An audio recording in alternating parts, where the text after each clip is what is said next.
Hello, I'm Mario Toneguzzi, managing editor of Canada's podcast, Taking Care of Business Today with Andre Bolduc, who is licensed insolvency trustee and vice chair of the Canadian Association of Insolvency and Restructuring Professionals. Thanks for joining us today, Andre. Pleasure to be here. Well, let's talk about some of the latest insolvency statistics that have come out in this country. First of all, tell me what those statistics found for consumers and what's happening with the consumer segment of the population these days. Well, the statistics for January 2023 have just come out, and basically they're saying that consumer insolvencies are up 33% compared to January of last year. So that's quite the hike. Yeah. What is well, you know what? Before I ask about what's contributing to it, maybe you could explain what does it mean? What does insolvency mean? Insolvency means that consumers have either filed a bankruptcy or a consumer proposal. Now, the one thing I will point out on the statistics, however, is that out of all those insolvencies, approximately 78% of individuals did a consumer proposal over a bankruptcy. So sometimes people think insolvency means bankruptcy, but that's far from the case. Okay. 78% of people are avoiding bankruptcy by actually filing a consumer proposal. And what's unique about insolvencies is these are all done by licensed insolvency trustees, people like myself. Okay, and the consumer proposal or the proposals, what does that entail? The distinction between the two is in the bankruptcy is your assets vest in the trustee, and the conventional thinking is that the trustee would liquidate the assets that are seizable and give the proceeds to your creditors. And over time in the bankruptcy, you have to pay what's called surplus income. So it's a percentage of your income over a certain threshold. Now, the appeal of the consumer proposal is that you don't lose any assets. And when you make a proposal to your creditors that is then accepted, that's your fixed payment. Typically, it's a monthly payment, it's fixed, and it's typically over 5 years, 60 months. And it doesn't change or vary with your income. So what's contributing to the hike in insolvency and at the consumer level? Well, a couple of things. The other thing that's worthy of note is that insolvency levels are still 21% lower than what they were prior to the pandemic. So part of this is insolvency is going back up to pre-pandemic levels. During the pandemic, there was, what I call the great pause. So people were concerned about their health, their family, and other things other than their finances. And there was a lot of support by the government out there in the economy. So dealing with debt kind of got put on the back burner by many. The other thing that is happening is prior to the pandemic, debt levels were at a near record high. When we look at the debt to income ratio, interest rates had been going up at that time. They were up to 1.75%. And it had been a couple of years that they were up at that level. So that was starting to work their way through to the system. Half of households were living paycheck to paycheck, and cost of living was a concern prior to the pandemic, and insolvency levels were on the rise. Now we're in a situation that post-pandemic, all those issues are still there in terms of the near record level of debt. Interest rates are higher than ever. I mean, we wish we had 1.75% now. We're way past that. Yeah. And the big headline these days is inflation and cost of living.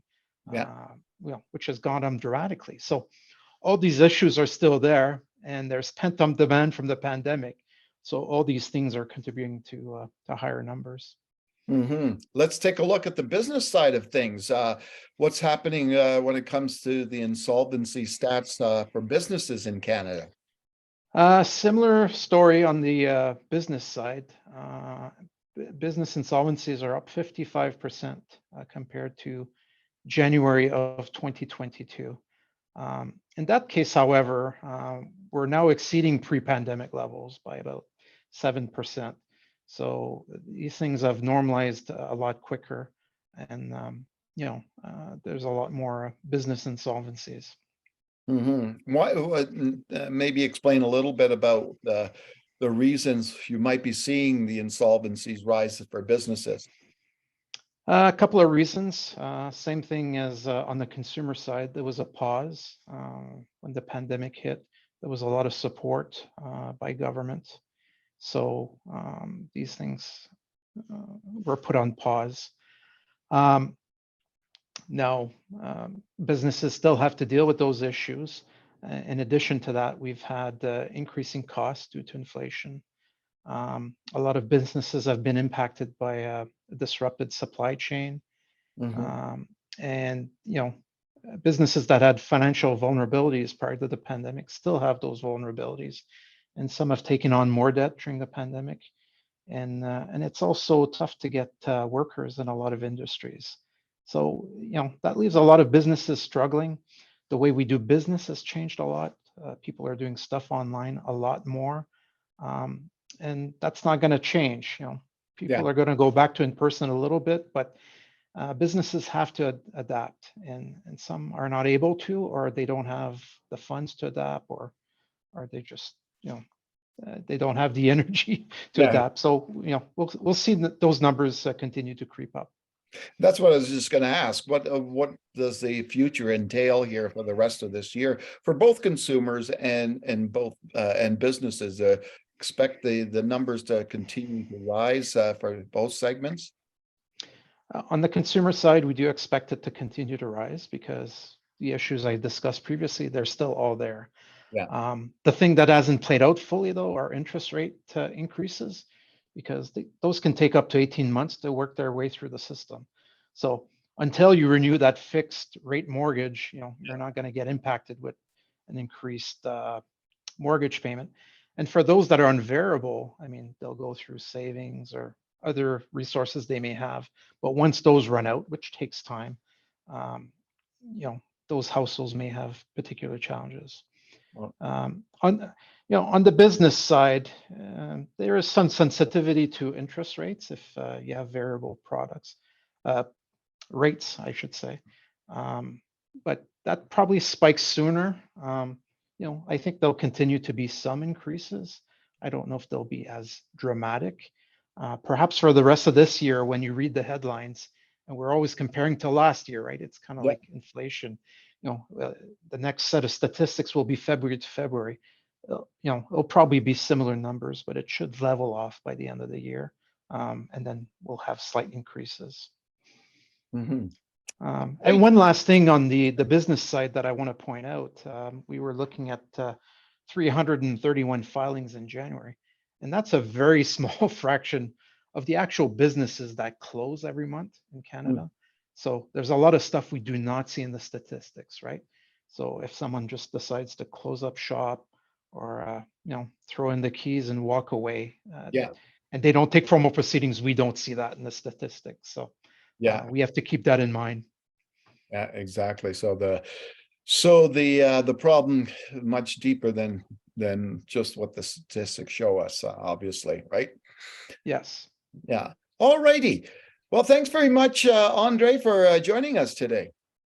All right. My pleasure.